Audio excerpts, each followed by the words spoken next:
see Councilor Osher, and I see Councilor Gardner.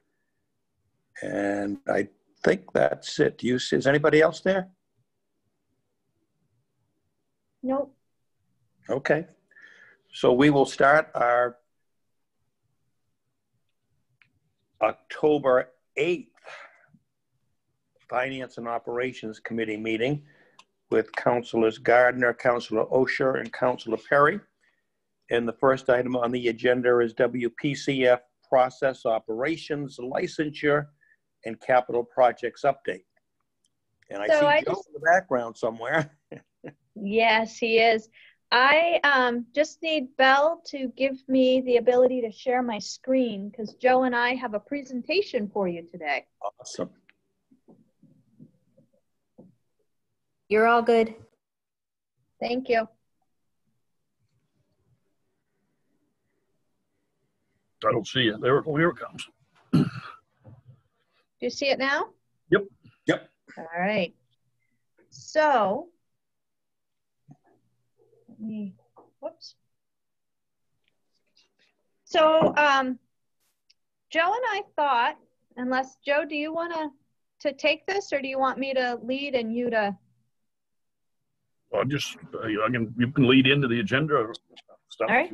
I'll just step in wherever you want. Or so Joe and I have tried to plan this out to be about a 15-minute presentation, and what we wanted to leave you with was kind of a sense of where we are and some of our accomplishments and challenges and some items that are very important that are on the horizon.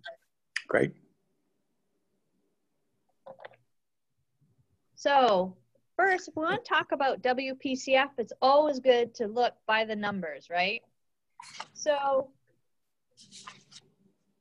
we have 23 miles of main and interceptor pipe that collects and transmits wastewater to the plant. Maybe, Joe, you could talk just briefly about the difference between a main and what an interceptor is. Yeah, the interceptors are 18, 36, and 15-inch pipes that the mains all gather into. Normally, our mains are 8-inch to 10-inch pipes, and yeah, so they all go into the interceptors. We have 3 interceptors.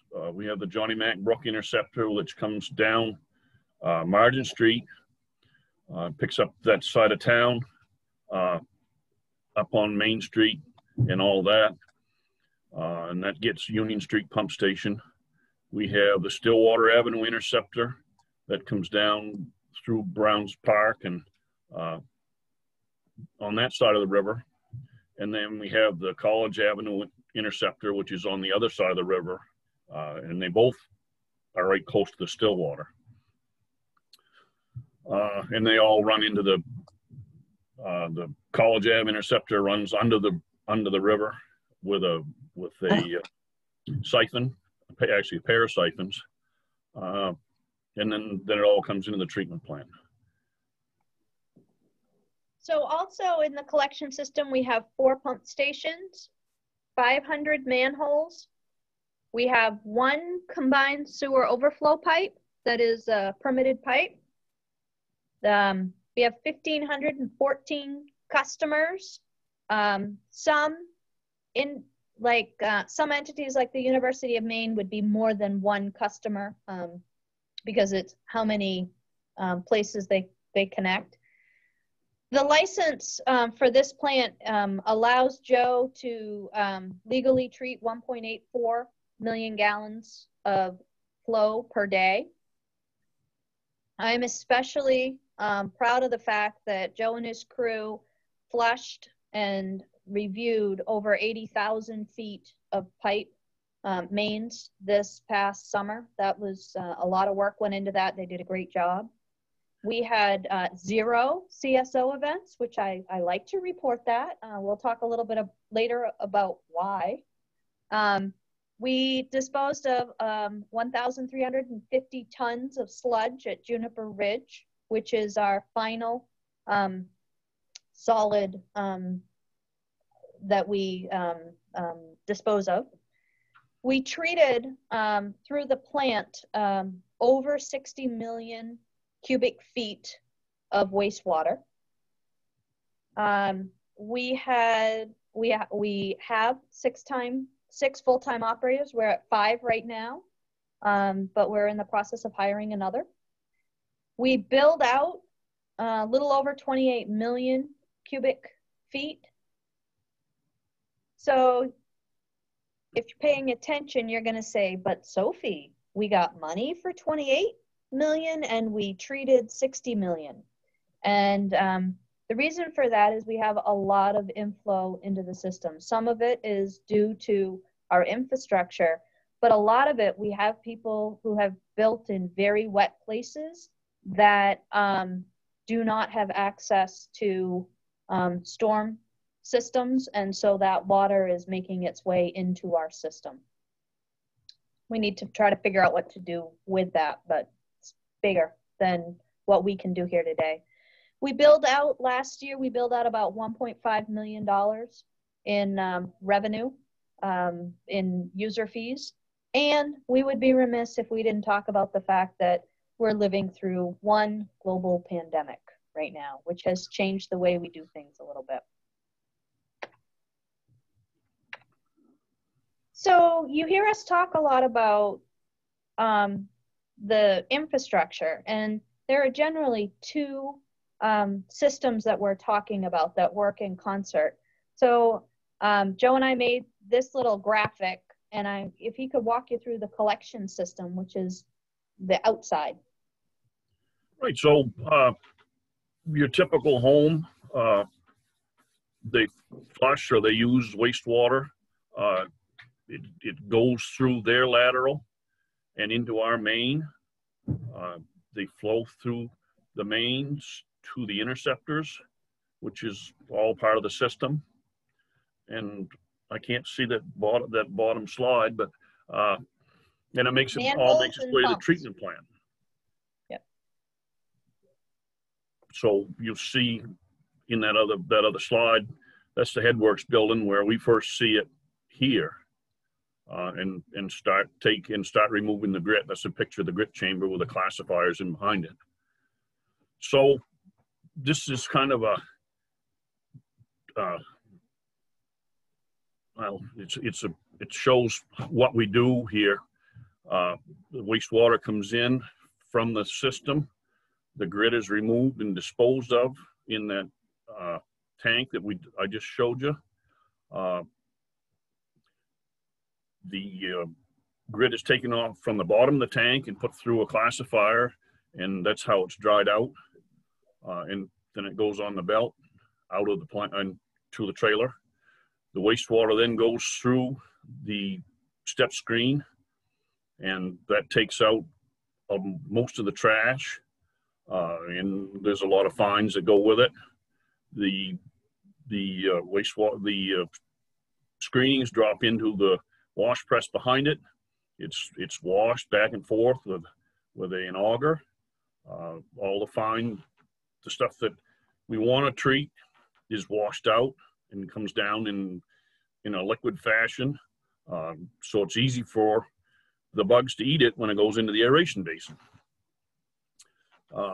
So in the aeration basin, we have a microscopic mixed liquor that is breaking that waste down. They take it into themselves, and there's a bunch of different ones. I think we'll hit that a little bit later. So what we're trying to do is make a flock that when we send it to the clarifiers, which is the next place they go to, it'll settle out, it drops down, and it stays together, settles out slowly, picks up all the fines with it, and leaves the clean water behind. Then we would send it to disinfection, but at the clarifiers is where we also would waste out of the bottom of that, because essentially what comes into the plant we have to either waste it out or lose it. because we keep about the same mixed liquor all the time. So that's how we control the size of our mixed liquor, pounds under aeration, is by wasting it to the digester. And then we've had some luck this summer. We've gone 6 weeks without having to go to Juniper Ridge, which really makes our life good down here. If we don't have to stop and take the time to dewater, it's much better. That way the crews can stay out in the collection system and do their work. They've done all that cleaning. They've done a lot of other work that will show. So the water then goes from the clarifiers to disinfection. There's a picture there of one of the UV arrays. You know, I've talked to you about the UV system, but I never really showed. See, this is 8 lamps, and there's 8 of these arrays that we use for disinfection. So we end up with 64 lamps, and you wonder why it costs so much money to replace them every 5 years. That's just because there's so many of them.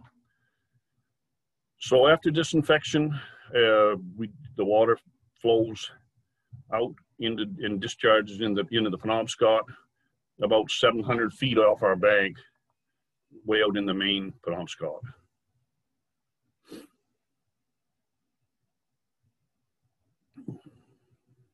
Did I miss anything? Yeah, no, I think you did a great job. Any questions for Joe about how in general we operate? So it's always good to start with your accomplishments. I got an email from Mike McLaughlin, who is our DEP inspector, just a week or so ago. And in the email, he let me know that Orono had the cleanest treatment plant that he had visited all year, and that Joe did a great job and thanked us all very much. And Joe doesn't ask for a whole lot of praise or recognition. So when I have an opportunity to show you guys how lucky we are to have such a talented superintendent, I like to take that. Joe and his crew have done incredible work this year, and I thought he could take you just briefly through those works, and we'll talk about CSOs, I think, in the challenges too, Joe. Yeah, but so far this year we have not had any CSOs. You know, we came close in January and February, I think. We were very concerned, but through the hard work of the staff, we managed to pull it through without any. By using all our tankage that was offline, bleeding excess water into that until we could fill it. You know, and we were lucky it came in the day too. The rain this year that would have probably kicked us over came in the day. So we had the whole staff here. It was great. The major repairs, we've been trying to get Cal Street done for 2 or 3 years. Just never could make it happen. Margin Street, we lined all the sewer lines. I mean, we had, I think council saw short pictures of that where we had cracks. There was a bottom was broken out of one of the pipes. But now it's all been done with cured in place pipe. So it's structurally, it's sound. It won't leak because there's no, you know, there's no gaps, there's no joints except at the manholes. We had the manholes lined on the inside on Margin Street. They came in with a special grout. They spray the grout in and fill in between the bricks. So it brings back the structural soundness of the manhole and stops it from leaking. So those are good projects to get out of the way. They've been on our radar for, well, the master plan is almost 5 years old now, and they've been on the master plan for 15 years, I think, that we've been working to get Margin Street up and, bring it up through so we could do it. We raised a bunch on, well, we actually repaired them. The ones on College Avenue and Main Street. I think there's 25 manholes up there that we had done a few years ago. The repair didn't hold. So the guys went out and they dug it back down and redid them all with pavement. And we hope that'll hold. They worked with Public Works on Harrison Avenue and Myrtle Street. Harrison Avenue, we had to just adjust them to grade. Myrtle Street, we had a structure changed up on the end, and the guys brought all the manholes up to grade so that for the paving of Myrtle Street. As far as collection system maintenance, they did that, all the cleaning, and they found a couple of soft blocks, nothing too bad. The occasional dirt and grit that we get that runs in, a lot of it goes in through the manhole covers because they've got a big pick hole in them, especially some of the older ones. We've been working for years to, as we change them out, we put in a gasketed cover that doesn't have any pick holes in it at all. They're sealed over so that they don't leak. And then new staff and staff accomplishments. We've got a new man that we've made an offer to. So we expect him in a week or two. The staff has done some really good things. Now, Chris he's finished his studying for, he hopes to go for a grade 4 license this year if they ever open it back up. DEP's got the nearest one, I think, is Farmington, that we could go send somebody to a test. My other newest operator that we have on staff now, he just passed his 6 months probation, and he's done his classwork for his grade 1 as soon as we can get him in to take it. My other two guys are my leads pretty much, and we've made them leads this year, and they seem to be taking right a hold of. One is the lead for maintenance, one's the lead for collection systems, and they've really taken a hold of that, and they've taken it to themselves to do a good job. Yeah, Joe has done a nice job with some new supervisor training, and so we're starting to build some structural growth and capacity in the department. So I think that's really good to see. And the person that we made the offer to, normally we bring new people in and we end up having to train them from the beginning. And we've got somebody who will be coming to us with the highest grade wastewater license offered in their state. We're not quite sure where it will transition here, but we think it would transition to probably a 3 or a 4. Joe thinks it should be a 5, but that and 20 years of experience, which is new for us, and we're really excited about that. So that's the good stuff. All sorts of good stuff happening. As you would expect, we also have our fair share of challenges. This is what makes our weekly meetings fun. We get to talk about mysteries and how to change, pivot and change. So I wish Cindy was here, because Cindy's the one that was on a University of Maine call with me and learned about COVID testing in wastewater and was very concerned about the safety of our people. And so I want Joe to just talk to you a little bit about COVID and what we've learned. Yeah, so like this says here, our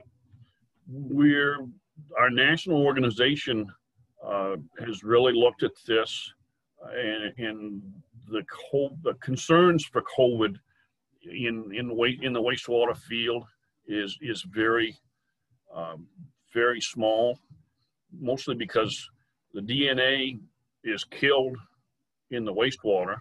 We activate it through our disinfection. So what the university is testing wastewater, and I bet Dr. McCrae comes down and has been trying to do some stuff with our effluent, our influent.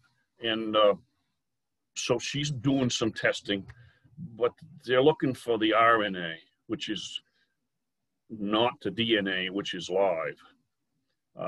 So we've got worse problems than COVID that we deal with every day. I mean, we've got hepatitis A, B, and C. We've got I don't know. There's some other stuff. All sorts of bad stuff, right? Yeah, there's a lot of bad stuff in wastewater. So we're already using. We're trained to use the PPE and be careful of how much of getting into it and stuff like that. So that's just second nature to us. And even WEF said a lot of times we have already, what do I want to say? We've already got the antibodies for a lot of this stuff because we work in it all the time. So I guess we're not too worried.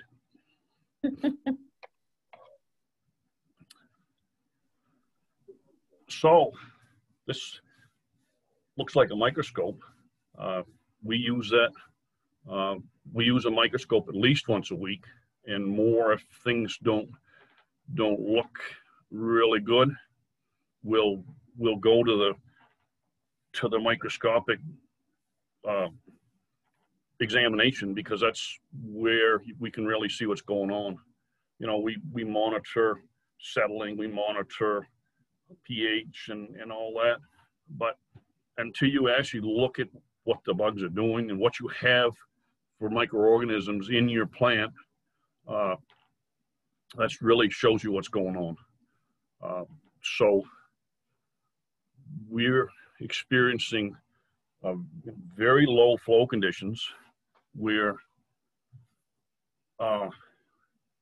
not sure. We're maybe getting some slug loads because maybe sags in the pipe, and then it starts a little bit more water, and we get some of that. But all in all, we're really doing pretty good at keeping the bugs happy. We're having to use a little more bicarb than we normally would in order to try to keep it sweetened up, keep the alkalinity up, because the bugs need the alkalinity in order to live. But I think we're doing that. Yeah, it's interesting for me to listen to how much Joe's job is really about being like an innkeeper. His job is to create a really nice environment where bugs want to live. And when we look at the microscope, I can see different kinds of bugs, and it tells them how old the mixed liquor is. And in that process, everything is biological. And so when he starts to see a problem that would impact our license limits, oftentimes he's looking to see, are we old? Are we young? Do we have too many of a certain kind of bug? And what I've noticed is, as we've seen our flow decrease so much, and I think part of it is because of use, and part of it is because of these drought conditions, he is tackling a different load coming in. And I think he's doing a good job with it, but it is definitely a challenge. And as he alluded to, one of the challenges that I think I talked about a few months ago at one of my updates is we are required by our license to have a pH that is between 6 and 9. And we are having a real challenge at times to meet that 6 limit. And that's where the bicarb comes in. Bicarb, bags of baking soda, essentially, that he and the crew are putting in to try to bring it up to 6. But now he is dealing with his own mystery and sampling over 24 hours. Pretty cool gizmo. Somebody should come take a look at it. To be able to see, we're trying to figure out if we've got a single discharger that's putting something in the system that's not working for us. And we're just not, oh, go ahead. No, we're sampling twice an hour, over 24 hours. So we're looking at 24 jugs, and we're trying to see if we've got anything coming in, but so far we're not seeing it. We're not catching it. We might have 6.3 or 6.4, but nothing that would bring us the whole plant down to below 6. The thought is if we can kind of track a timing, then we can begin to move up the pipe. And at each point there is a chance to go left or right. You would follow one of them. And ultimately it's supposed to take you to where your problem is. Joe is still stuck at the plant because we can't find what's happening. So we continue on, and he's working really hard to try to meet the license, but we don't violate very often. This is one area that we're having some challenge right now. Right, we violated once last month. That was it, but still, I don't like it. So we talk about the collection system, and I have a 1-minute video that sums up everything that we would talk for 5 minutes on. And so here it goes with the collection system. Uh-oh.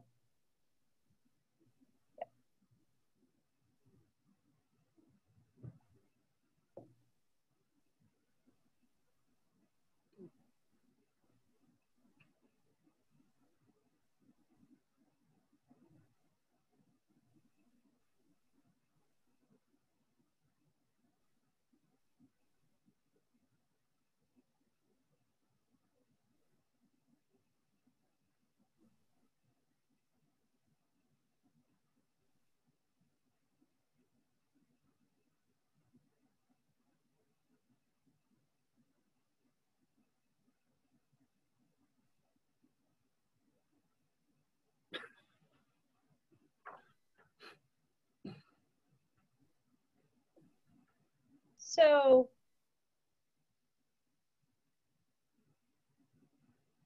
whoops. So if you see how those wipes, those flushable wipes, maintain their integrity, that is what is winding around our pumps, primarily seeing it a lot in the Penobscot Street pump station. We're getting emergency call outs because the pumps are getting clogged. Joe and his crew have put cutters on those pumps that are designed to actually chop up the material when it goes through, and they're still winding around them. So we continue to try to get the message out that flushable wipes are not flushable. If it's not toilet paper and it doesn't come out of the human body, it probably should not go into our wastewater system. See, we're getting better at how to describe that, Joe. So that, oh, go ahead. It's called a hiccup on Mill Street. This is where we tried to, our intent was to take out the catch basin that's behind the building labeled Tanadon LLC. That's, oh yeah, you got the arrow, haven't you? That's, that comes right into the sanitary sewer we're not completely sure now how it comes. When we first started doing this, we did it from outside in the sanitary sewer. We hired a group to come in, and they had a camera that went up the service line. We've also come in from the other end with a service in the service line, and we thought we had it all located. These people do this all the time. They locate pipes, and we thought we had a Y out of the sidewalk. We were even just ecstatic that it was out there, but no such luck. We get in there and pick the line up outside the sidewalk. We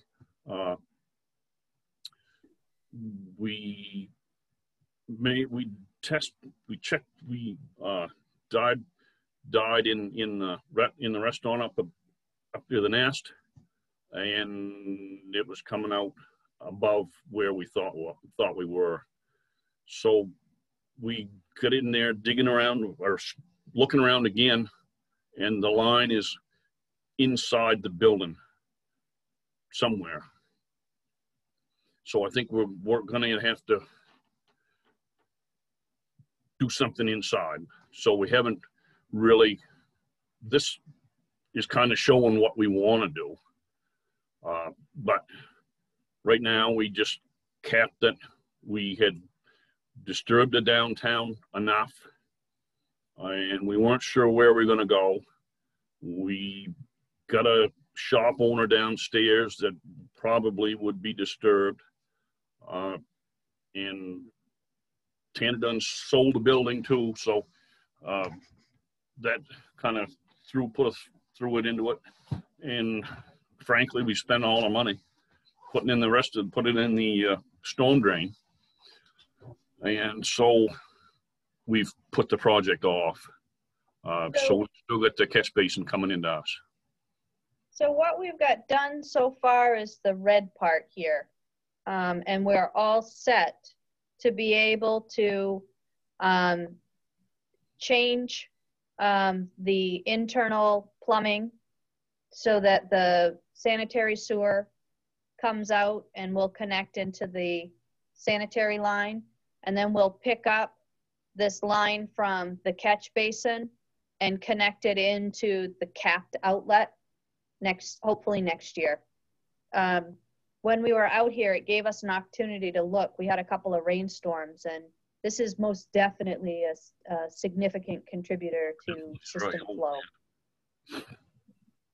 So just give you the heads up that it's a partially done project that we'll have to come back to you with. Joe and Mandy will work with the building owner. Ultimately, we're asking for it to get done, so we normally would pay for the work. Or if they don't want us to do it, we will direct them that they have to do it, because we can't maintain this cross connection of storm sewer now that we know it's here. Questions? Okay. So the other piece that is a real challenge for us that we sort of started talking about during the budget process is that our billing revenue is decreasing.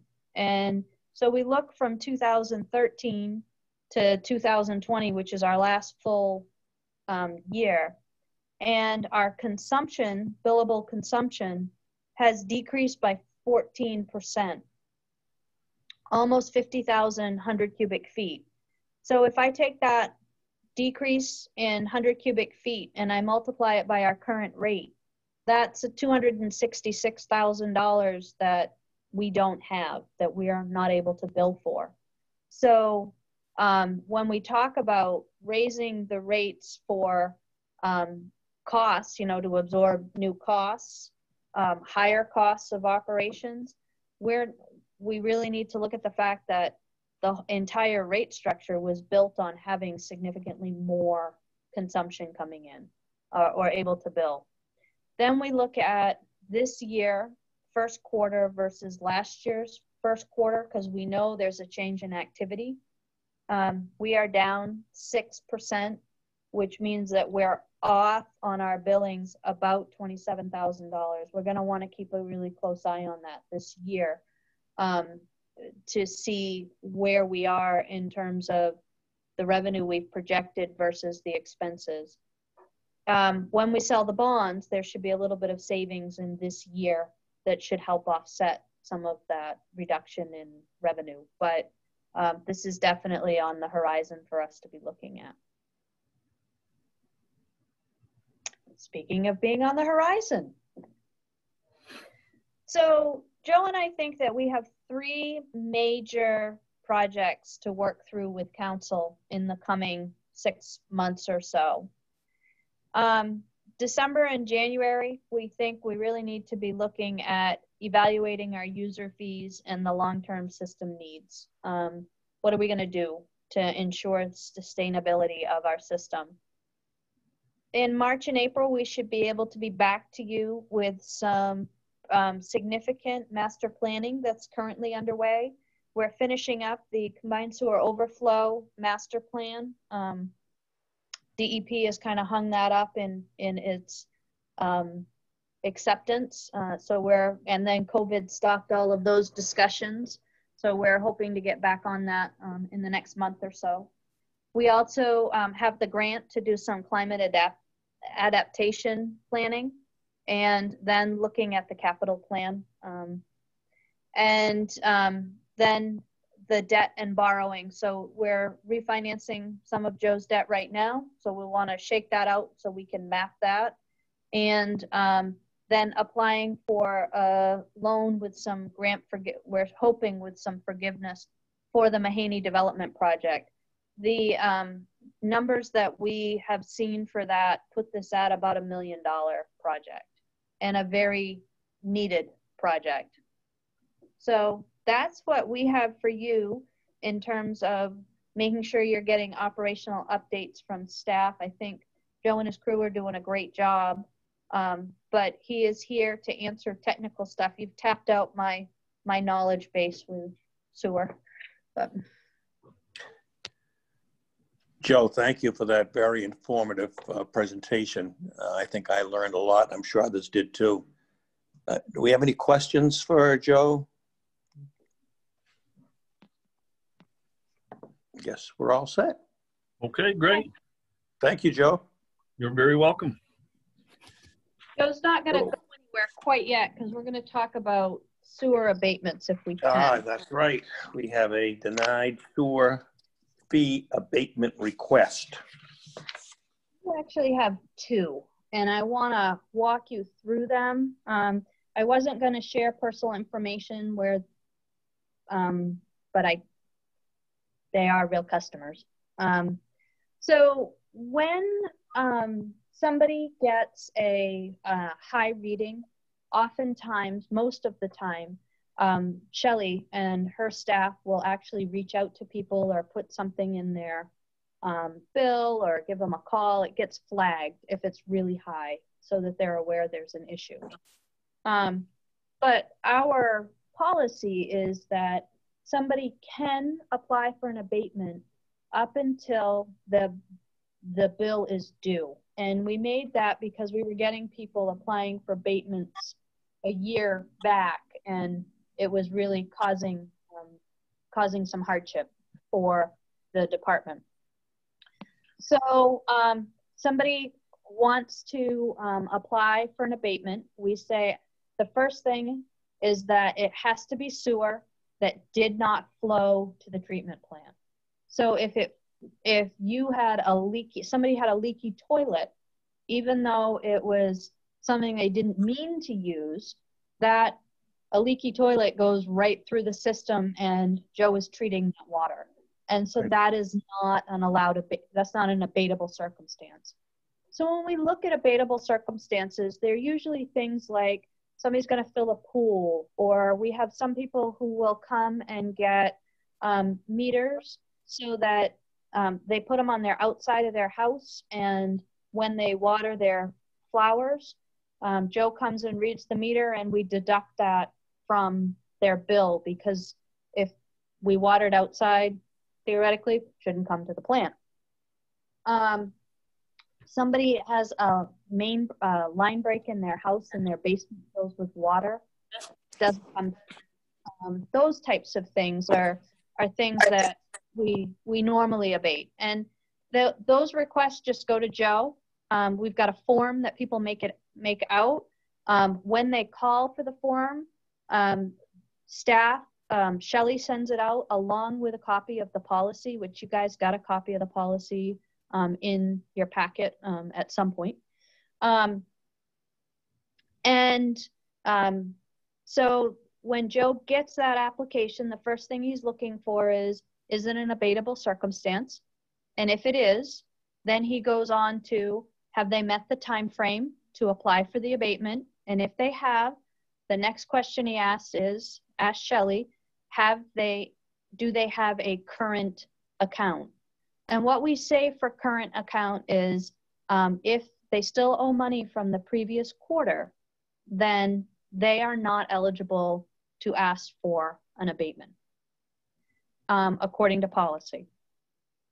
So if he can't get over any of those thresholds, he denies the abatement. When he denies the abatement, people get a letter from Joe that explains that the abatement has been denied and why. They have a copy of the policy. When people call Joe because they aren't happy with his decision, he gives them the main number here and tells them that they need to call me within 14 days in order to appeal. So when something comes to me, I am looking at, did they appeal in a timely manner? And if not, is there a really good reason for it? And did Joe make a mistake in the way he processed the application? Did he see something I don't see, or vice versa? And then if it is a formal abatement that's been made appropriately, I would then file a letter back to them saying, you're either you're right or you've been denied. So having gone through that whole process, we have 2 abatement requests that have come to me that I, following the policy, which is a council policy, I cannot approve. And what I have told people is I would bring it to talk to the council about it. There is no formal appeal to council in the policy. However, it's your policy, so you can manage it how you see fit. I want to just run down, because while they seem similar, they are, in my opinion, a little bit different, each one of them. So we have a case of an individual who owns a property that has internal lines. So think kind of an embedded system. They've got their own roadways, and they have their service lines, but they're main lines that then go off into other parcels within the property, if I'm making any sense. So think kind of like a cluster subdivision or a mobile home park, or something like that. They have an average bill over the last 4 months of about $2,000, almost $2,100 a month. They got a high bill in March, was $2,800, and Shelley does not have a note on their record, but she doesn't put notes on their records. Her recollection is that he received a message letting him know that he had a high bill. And so that bill came out on March 12th and was due by April 12th. He didn't pay it. He got another bill for $2,900 on June 6th, and it was due on June 12th and July 12th. he applied for an abatement on June 28th. So he was within the window to apply for an abatement. The reason he needed an abatement was that he had a water leak under the road since December of 2019. He was in process of repairing, and this is a quote, I believe the leak should be half the cost because of the extent of the leak. So we were in June, the leak had not been repaired. Joe issued a denial on July 16th, and it was based on the amount that was owed from the March bill. The person called Joe the last week of July and expressed that he really wasn't happy with Joe's decision. And Joe gave him all the information that he needed to appeal and my phone number. He contacted me the week of September 14th. Okay, so we went from the last week of July to September 14th. And I have a letter requesting an appeal, requesting that this be appealed, dated September 21st. So when I look at it, I don't think Joe made any mistake here. It would have been an abatable circumstance, but he never paid his March bill. He never paid his June bill. And that, according to the policy, makes him not eligible. So that's case number one. Case number two is another individual who normally had an average bill more like $340 a quarter. On April 7th, he jumped to a $2,500 bill. This was right at the beginning of the pandemic. Shelley told me that no calls were made for this billing because we did it all remotely and we just did not have the time to make calls. So there wasn't that flagging of the bill. When Joe, so he got a bill on July 17th for the next quarter, which was a $2,800 bill. He filed an application for abatement August 12th. Joe denied him August 20th, and we actually met in person on August 31st. And what he explained to me was that he never received the April bill because the bill goes to the property owner. The property owner's house had burnt down. Property owner doesn't live in Orono. It's a family member, and the house had burnt down, and the family member had been kind of moving from family member to family member and had just resettled. And so he learned about the high bill in July because Shelley called because he had a business license that was coming due, and you can't get a business license without the sewer. So we always call if that's happening, which is what flagged it for them. So we have a circumstance here where this has been, it was denied because there was $2,500 outstanding from the previous quarter. But otherwise, they met all of the time frame.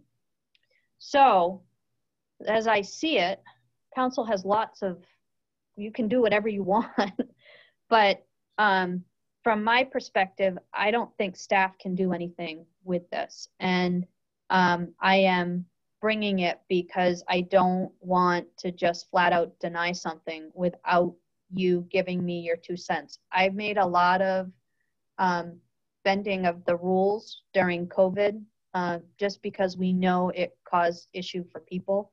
I do not feel like I can bend this rule, but wanted to get feedback from councilors before I responded to these people.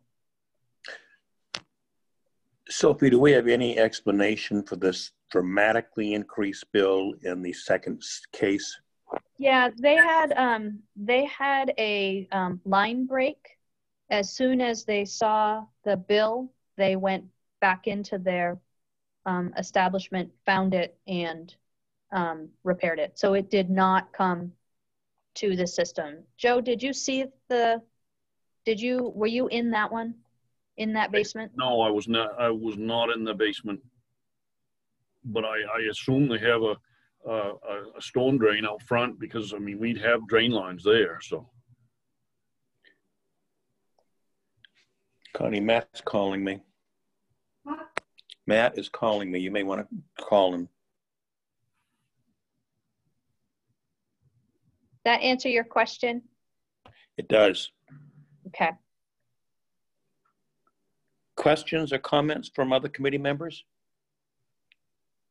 They do seem like two very different sets of circumstance. I mean, Yeah. Just the question of, you know, in the first case, it sounds like the individual was aware of the problem that would cause the extra water in the first place before the bill was even issued, was aware of the bill, received updates from the town,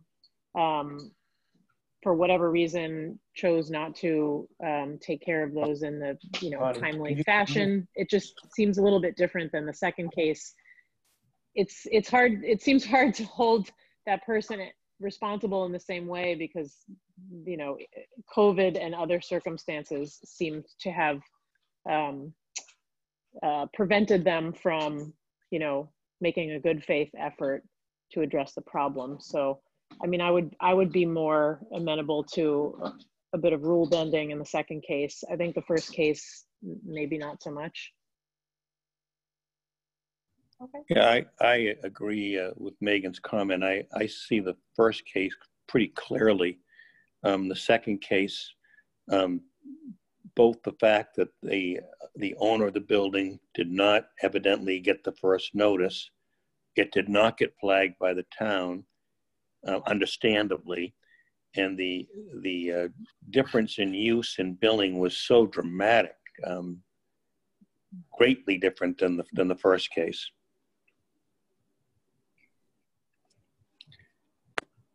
So are you comfortable, given, I don't know if Councilor Osher wants to say anything, or?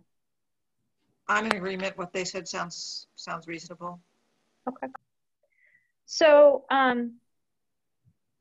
what I'm hearing from you is that rule bending on the second case would seem in order, but not on the first case. My second question for you is, how do you want to handle this? Is it just me bending the rules and sending a new, yes, you met the appeal and this is what we're going to do? Or is it me bringing something to council in the form of an order? I'm happy with either way, as long as y'all will back me up. If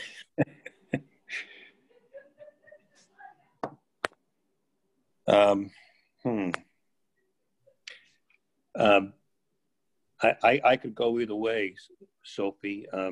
Would you feel that it's because we have two cases and one is being denied, that it would be more appropriate for a council order? so the way I look at it is, at least the second one met the appeal deadline to me. Mm-hmm. And the first one didn't even come close to the appeal deadline to me. And the idea that I am hard to find is just not true. So I would feel comfortable, and in some ways it kind of keeps it a little bit informal, so we won't have a bunch of people calling council asking for abatements, but I want to make sure you're comfortable with it. I am. with you Okay. with you handling it as your decision. Okay. As well. Okay. Joe, you okay with that? Sure. Yeah. All right. We can manage that. Thank you very much. You're very welcome. So And look at that. We are moving on to our next item. And I've got to turn a page. And our next item is the reevaluation update. Yes. I'm going to give you a very brief one because Mike Noble got called away. He had a family, I won't say emergency, but need. And so let me just give you a quick update. And if you need more, we can call him back another time.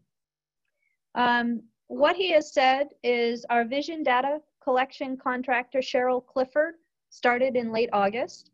There were approximately 1,100 parcels that were left as having to be measured and listed for tax purposes. As of October 3rd, 387 1- and 2-family properties had been measured and listed. 17 properties had refused entry or posted no trespassing. Staff will follow up with those parcels as part of Vision's corporate policy. If it's posted as no trespassing, they don't go in. Approximately 100 parcels were identified as vacant so far. We'll just have staff verify their acreage, and we save $45 on each one of those parcels, so that's pretty good. And in the anticipated residential data collection should be done by December of this year. So the commercial properties have all been measured and listed. Stephen Whalen will be the commercial appraiser for the project, and he will be responsible for the commercial market review and establishing the commercial values. We have a residential appraiser, Sandra Schmucky. She will be responsible for the residential market review and cost tables. So one of the things that we will have when we're done is data around, objective data around houses that will then feed into the software. Will pull information from cost schedules. So when, for example, ranch houses suddenly explode on the market and they are really worth another $15 a square foot, all staff will have to do is go in and adjust the cost table for that type of a building, and it will automatically adjust all of that type. So it makes it much easier to stay current with the market without chasing sales. All the property information is going to go into the Vision database. Recall when we chose this company, they were much less expensive than other companies, but it was because we were going to be using their software, and then that gets exported into Trio. So we will ultimately have it all in our Trio software. And the building permit information has been sent to Vision, so they're keeping up with the new data as well. So they went out and listed a house. If you put a porch on it, they now have the building permit for that, and they'll pick up that porch. So this is Mike's best guess on the timetable for the reval. He thinks that the residential sales and vacant land analysis will be done between December and April. This will be used to determine the cost schedules. The income and expense forms, so the profit and loss statements on those properties that we use the income approach for, will be sent in February, and they will create the commercial market values. The field review should all be done by the end of April 2021. That means that we'll get everything from Vision at that point. Staff will take a month and look at what those values look like. So they're looking, because we know the community, he knows the community, so he'll be looking to see why two houses in Sailor Development are, you know, $70,000 apart. So he's looking kind of for that. Then we would expect at the end of May to be sending valuation notices to the community. So Tom, you'll get a notice that says, we looked at your house on X Bennick Road and this is what we see as the new value. And if you have questions about this value, this is what you do. And we schedule what are known as hearings, but it's really a time that the vision rep and Mike would sit with somebody and review why they think, because some of our information might be accurate and some might not be accurate. And this is the opportunity to kind of correct that before we commit taxes based on it. The hearings, he is thinking that we would want 2 weeks of hearings, and that would happen in June, the beginning of June.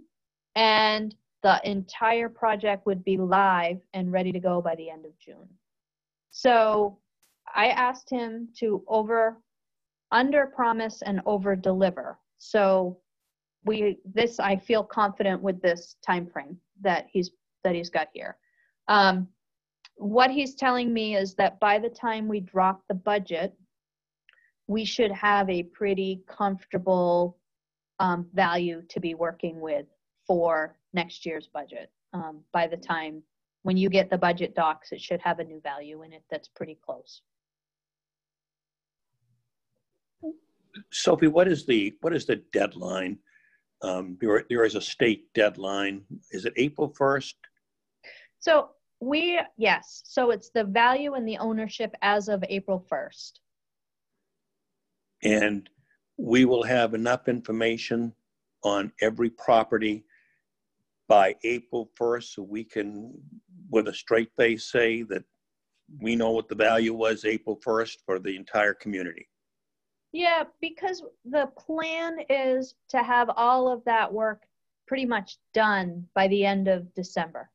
Mm-hmm. So everything that happens after December is back office number crunching. Yeah. Good. Great. That work? All right. Any other questions from council members on this item? Nice to see it progressing. Thank you. I think Mike is doing double duty for us right now as the code officer as well. And I think he's doing a nice job. Are we ready to move on? We have Town Drug Program Policy, CDL, minor revision. We've received a copy of that. You did. And I just want to make sure that people understand that this is we have policies and ordinance language that deals with being under the influence of drugs and alcohol while at work that apply to the entire staff. This policy is not that. This policy is only for those individuals with commercial driver's licenses in the state of Maine. That would be a state of Maine class B, A or B license, that are using the license as part of their job. So if I have one of my clerks downstairs who has a class A license, it's not a function of her job. She is not bound by this policy. She's not part of the random drug pool. Right. So this policy and program is required under federal law, which means if you notice, they're testing for marijuana, because marijuana is still not an allowed substance. So if you work for WPCF or Public Works, you can't have any of those things in your bloodstream, and you are subject to this policy. There is no structural change to the policy. I had to pull it out because I was working with a new hire to review the policy, and I was reviewing the policy because I have to train the new hire. And the person who wrote it is our former HR person, and she put her name in it, and she was a little bit too detailed in places that we just wouldn't want that level of detail. So what I looked at doing here was to try to make it more in line with the way we write policies now, human resource policies. They're trying to describe what Public Works does in terms of on-call, and what WPCF does in terms of on-call. And the reason that's important is because if I don't tell them that they have on-call responsibilities by policy, and then I call them in and they're under the influence, we can run into some issues if we try to take disciplinary action. They would still lose their license, but we would still have an employee. So we want to make sure that we've got our bases covered there. So those were the major changes in the policy, were simply to make it a little, to clarify places, but not to change the intent of the policy at all. Sophie, just one question. Yep. I had, our firefighters who drive big vehicles do not have to have a CDL license? They don't. They under Maine law, they are required to do extensive equipment-specific training. So they actually have to go out and prove there is a training program for each of the pieces of equipment. They have to put a certain number of hours in. They have to then do a test on the equipment. We have, it is a lengthy process, but that allows them to drive the equipment, even though they don't have commercial driver's licenses. If we do have a couple of people over there that have commercial driver's licenses, but it is not a function of their job. We put them through the other training. They are not subject to this policy. Any questions or comments on this minor policy revision from council members? No, my only question was already answered about the marijuana. It seems, it's just funny looking at the list of drugs where, you know, there is an allowance if you have a prescription. So it's like, because of federal law, if you are prescribed, you know, morphine, that's fine. But if you're prescribed marijuana, which is perfectly legal in the state of Maine, it's not fine. So much. So the ironic. thing to pick up from the policy too is that we require that they notify us of any controlled substance, even if it's doctor approved. And what you will see is when we get those notifications, depending on if they're on something for a week, then oftentimes we'll just pull them out of safety sensitive areas anyway. But if it was for a long time, we would then send that prescription to our preferred provider to make sure that, although it might be perfectly legal under federal law for them to operate because it's, you know, they wouldn't be in violation of the policy, for our safety rules, they're in a safety sensitive job, and we would do an evaluation of whether or not they were safe to do that job. Mm-hmm. Sophie, do you need to have this policy go to the full council for approval? Yeah, I thought maybe we could just put it on a consent where it's a minor revision. Will you be okay with that? Mm-hmm. I would. Are the council members okay to move forward with this on the consent agenda for approval since it's just a minor revision? Works for Yes. me. Okay. I think you got it. Okay. So, finance reports. First, finance staff went through a whole lot of work getting ready to do the audit early this year. Connie is going to be out on medical leave for half of November and most of December.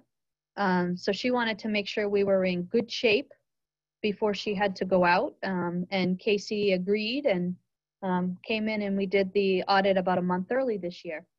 I know that Councilor Perry and Council Chair Maynard met with the auditor via Zoom.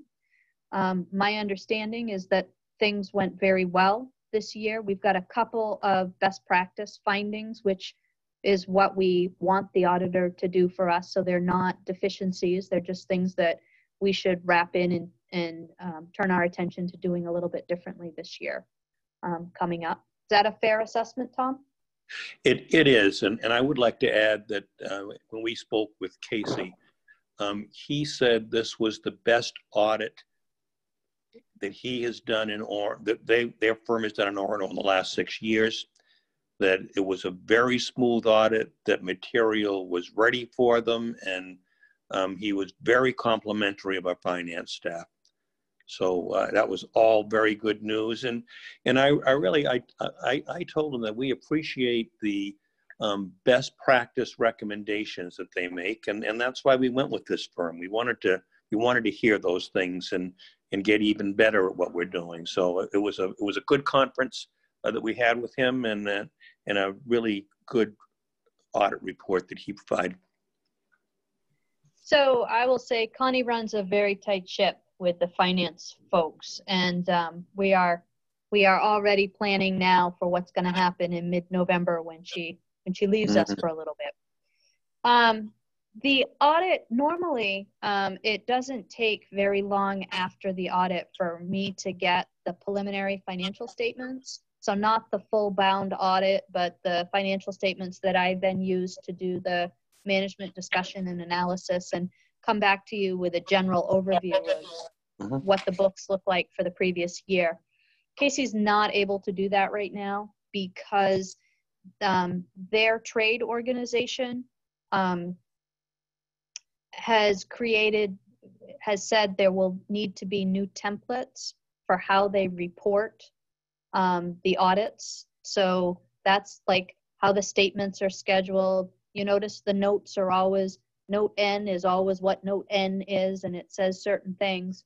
And so he has been advised, they have advised the auditors not to do any of the formatting or final preliminary reports until that template has been issued, and it had not been issued as of the end of September. So we're kind of in a holding pattern. He knows that we would very much like to get things out and accepted before the end of the calendar year, and he will try as hard as he can. And as soon as we have the preliminary financial statements, I'll be able to turn my attention with Connie and her team on the management discussion and analysis. So he did explain that to Cindy and I also, and was apologetic, but basically said it's beyond his control. He has to wait for those templates to be developed.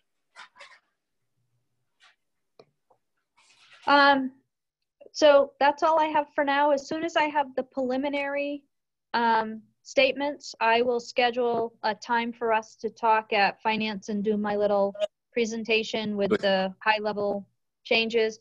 And I've asked him to please plan to meet with at least the finance committee, if not the council in workshop, to review, because he hasn't done that in a couple of years. And it's important, you know, he works for council, he doesn't work for me, and you need to feel comfortable to ask any questions that you have, especially since I'm your treasurer. Updating the bond sale. So we received our 2 ratings, so one from Standard & Poor's and one from Moody's. And I'll get them confused. I don't have them sitting in front of me. Tom might have them, but Moody's AA3. So we maintained a AA3 rating, which is good. AA is good credit. I think what Dick told us is AA, it puts us in the top 20%. So that's good. Standard & Poor's, we maintained a AA-, which essentially, if you look, they just use different scales, but it's putting us in the same mark. We are the first mark on AA, so we're just jumping over into AA. Both of the reports, well, I preferred the Standard & Poor's read because it talked about how awesome Orono is. They both commented on the reduction of reserves and that we are getting close to a point where if we fell below that level. So it's 25% of expenses for Moody's and 15% for Standard & Poor. If we fell below those, they have said that we would be scheduled for a downgrade in our rating. So talked a little bit with Tom about that, and mostly via email, but we've already been talking about the need to reduce our draw on fund balance. This just tells us why that is so very important, and we're going to want to keep that in mind. And so there are a couple of ways you do that. One is by reducing the pull from fund balance every year. The other is to maintain the same level of other revenues and decrease expenditures, which in effect has you either using less of reserves to meet the deficit in the budget, or booking higher expenses, budgeted expenses, whether it be in contingencies or in overlay or in places like that. So we're probably going to look at a combination of multiple ways to do it, is my guess. But we definitely want to have that conversation as we look forward to the next budget. The markets were very, very slowly creeping up, but they were so low that was really still okay. When the last time we ran the numbers was the right when President Trump announced it. It was Friday morning right after he announced that he had contracted coronavirus. And the markets went crazy. So our savings went from 650,000 to 450,000. So we lost about a third, about 15 basis points. Talking with Dick and Mark, who are our two primary advisors at this point, we have already incurred the cost of the ratings. So that's $40,000, $42,000 that is out the door at this point. And we have the bulk of the legal work has already been completed. So that bill will be coming to us. So to sit and continue to wait and hold on the market and wait for the market to drop again, if it will, it makes sense at this point. It's not costing us more money. Even at $450,000, that's still $450,000, and it's still locking in infrastructure improvements at under 2.5%, which is remarkable. So my recommendation is that we continue on this process. My next week, I have a rating call. I have market calls with Mark and Dick scheduled. So I think it's Thursday morning. We actually call in at the desk and get some rate analysis back, and then we have a few hours to decide if we're going to float the bonds at that point. And we don't have to. Our ratings and the work is good for a period of time, for a few weeks, so we can continue to kind of watch the market back and forth. And at this point, I am inclined to really kind of watch what Mark and Dick are recommending to us, because they're the experts. But I think we want to still float the Yep. bonds unless it's not savings. Yeah, that makes sense. You okay with that? Yep. All right. Tom, do you want to be part of those rating calls? No, I don't think so. I guess I could be. Is it Thursday? I think it's Thursday. Well, we can I talk. think it's, yeah. So the next item was just an update on grant funds. We have a couple of grants. We have a UTIL grant, which is a police enforcement grant, that underage drinking grant that we evidently have and forgot to ask council to approve it, so we're gonna put that on the agenda. And then I just wanna let you know that I have made some approvals for the voting money. So laptops and iPad and tablets for staff to use at the polls. It's about $9,600, all approved for the voting grant that we got. And then there are some other expenses. I'm going to guess that what you'll see on November 19th will be a significant portion of the grant expense. So I think you'll see most of that, a lot of that grant money having been expended as we are working to get ready for this election.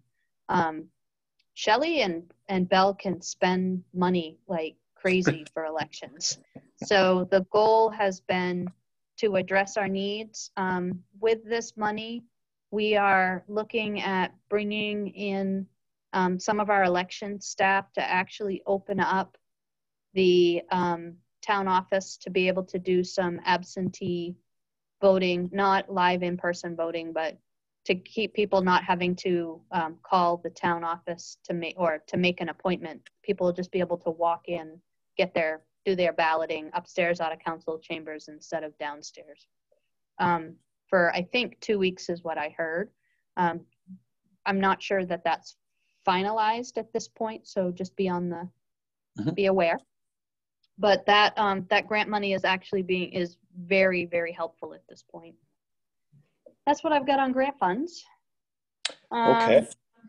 And then financial reports, I gave you, everybody got the expense and revenue reports, and I don't know if that's something you just want to let me know if you have questions on, or. Was there anything that you saw as being unusual that we ought to at least be aware of in that report, Sophie? So fire department, on the expense side, fire department wages are still an issue for us. We did bring the new person on and they're on the shift, so we should see that slow down significantly, but it's a lot more than we normally would have spent at this point covering shifts. Right. In the TIF expenses, I saw unbudgeted in the EnvisionNet TIF about $3,600 of legal fees. That's on page 17 of the report. And that was for the renewal of the TIF district. We finally got the legal bills for that. My plan would be to bring, when we know we've collected all of the legal bills, to then bring a budget adjustment back to council, but not to do multiple for that one line. And the only other place that really stuck out, two other places stuck out for me. Kellen Margin Street came in higher than what we had anticipated, not from the contract price, but that was the carry forward from two different projects. And by the time it landed in the budget, after the engineering and administration costs were added to that, it went over. So we're gonna need to take about $16,000 out of the infrastructure reserve to pay for that project. It was less coming out of the TIF than what we had expected. So it's just the way that project split, because we bid it as one project. And then the last one is in code enforcement. We have, you knew about the software being $1,500 over budget, that we're gonna let it sit there until we get to the end of the year if we're over in the full budget line. Professional services are way over expended in that budget, and it's because we had significant legal fees associated with the appeals board. So we had a board of appeals on 2 permits that were issued for 1 parcel out at the lake. And so we had a lawyer staffing the appeals board process, but I also had some significant concerns that I wanted to get legal review to see if we had an issue. And our normal attorney couldn't do it for us. I had to go to Bernstein Scher for that because he was already staffing the appeals board. So I think it was good that we did both of them because they were doing two different things, but it wasn't fully 6384 because there were some other professional services in there, but it was significantly more than what we have in the budget. So I plan to keep an eye on that, and we'll look if we need to borrow from another department or professional service line to cover that this year. But it does bring up the point that we have these boards that are here to review staff process, the Board of Assessment Review, the Board of Appeals, the Personnel Board of Appeals, the Planning Board, that all can need legal assistance. They're in those roles that are kind of quasi-regulatory roles that it's not appropriate for me to give guidance to. And we might just think about how we want to make sure that they have that, the resource for that. As I wouldn't say it's COVID-19, but in the time we're in right now, people are paying a whole lot more attention to what's going on around them. And that's not a bad thing. It just means we're getting more complaints and more people wanting to appeal and do stuff like that. So we might just need to think about how we're going to manage that going forward. That's what I have on expenses. I don't know if anybody else had any questions. Anybody else have a question on that? Thank you for that review. On revenue, I think we're in good shape. The ambulance billing continues to stay low. Connie's crew, namely Zach, it has been working with me this week to build some analytical tools to be able to come back to you next month with a better evaluation of what we're seeing in terms of write-off levels, in terms of runs. And so we'll have some different ways of being able to look at that. But that's almost $400,000 and of a budget line. And it seems to me that we're paying close attention to revenue sharing. We're paying close attention to excise tax. This would be the next one that we should pay attention to. Right. The university has paid their $655,431. Yay! Yay! Nice.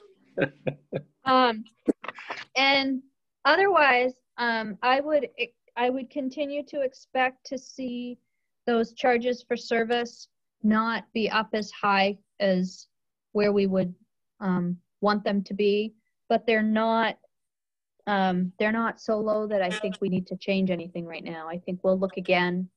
Probably next quarter would be a good time to really look carefully at that. Revenue sharing still looks pretty good. So when I look at last year, we brought in, for the month of September, we brought in $122,000. We would have expected that to go up because our percent of revenue sharing has gone up. When you look, I had budgeted, I thought we'd bring in about $84,000 this year. The state projection had us bringing in $140,000 for the month of September, and we actually brought in $158,000. So we are still trending above even state levels. Now, I don't know when the state put their forecast together. I didn't get a broken out month by month analysis. So I took their number and broke it out by the trend that we normally see, how we bring our money in by percent. So I don't know if their thought is that when we hit the fall, things would start to fall. But I think it's something we just need to keep our eyes on. But right now we are definitely ahead of where we had projected, and I think that's good news for us and only helps our fund balance discussion. Right. Excellent. Excise tax, we're also ahead of where we thought we would be on excise tax by not as much, only a few $1,000s, but it's ahead and not behind, which is a good thing. That's good news. Tax collection, had my tax report here. Looks really good. I was kind of expecting us to see a bit of a dip, but we are actually at 48%, which is very good. We would expect to see that climb to the 96% after February, and then in June is where we normally get that 97, almost 98%, which is pretty darn good. We brought in over the counter this past month $6.5 million. So you wonder why Connie and Shelley and their staff are really busy. The good news is most of it comes in the form of checks. Connie says, not when you're depositing them but I think it looks really good. You'll notice that we applied the sale of 30 Island Avenue. So the purchase and sale agreement got signed with Mr. Renzo and his wife, Melissa.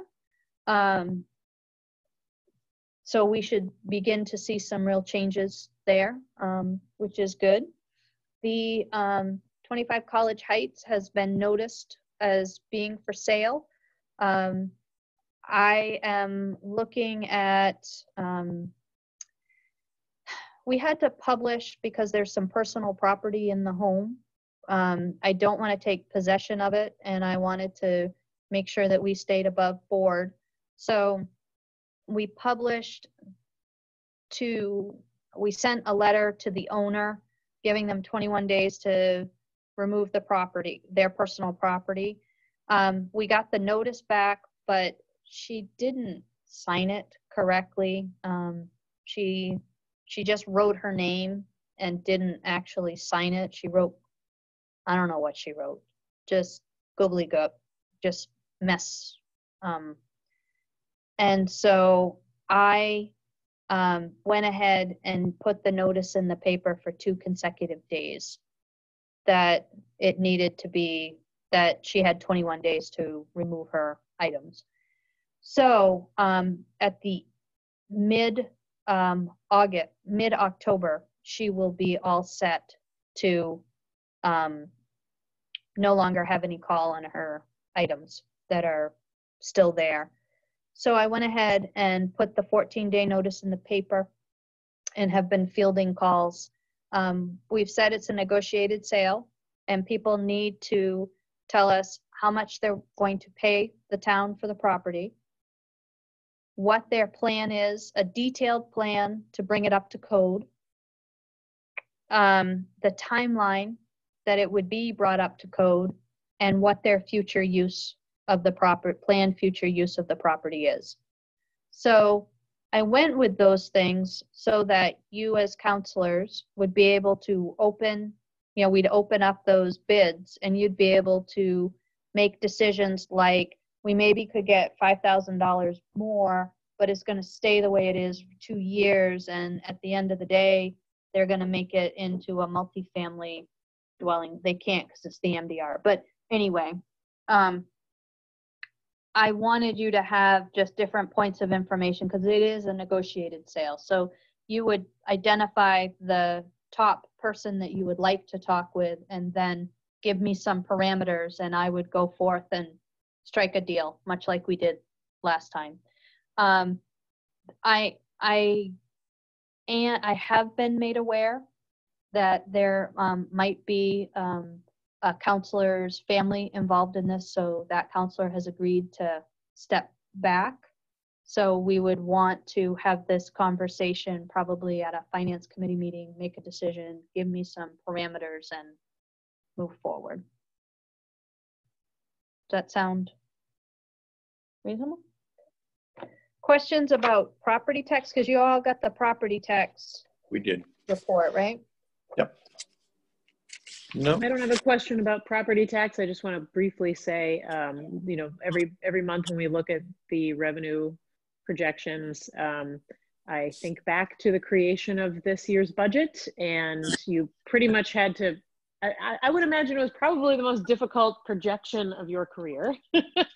And so I remember all those conversations we had about, hey, who knows if this is, you know, accurate or even close. So I'm glad that the conservative, thoughtful estimate on your part has been allowing us to be bringing in more than we anticipated, which is a good position to be in right now. I think I appreciate the help that you guys gave me with that. Any other questions on the financial report? I think we're all set then. Good. And do we have a brief town manager's report tonight? We don't have to have. Not really. No. Good. So our next meeting together, so town office is closed tomorrow because we're having construction in the building. They're coming in to rip out all of the old cables because they've run all the new ones. So they're going to rip all the old ones out. They don't want anybody in the building when they do that. So staff's either going to be working remotely or taking time off, accrued time.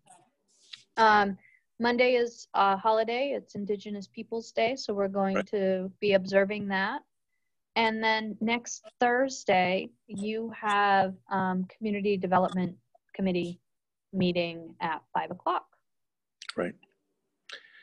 And we are doing a sort of a special finance and operations meeting October 22nd with our regular finance and operations committee meeting on November 5th. Is that correct? Is the plan. That is the plan. It gets one more regular finance committee meeting before Connie leaves us for a bit. Yep. Okay. There was a method to my madness doing it that early. Good. Well, thank you, everyone. And we appreciate the help from staff this afternoon. And I guess with that, we can say good evening. Thank you all very much. Have a good Thank night. you, Belle. Bye. Bye-bye. Bye.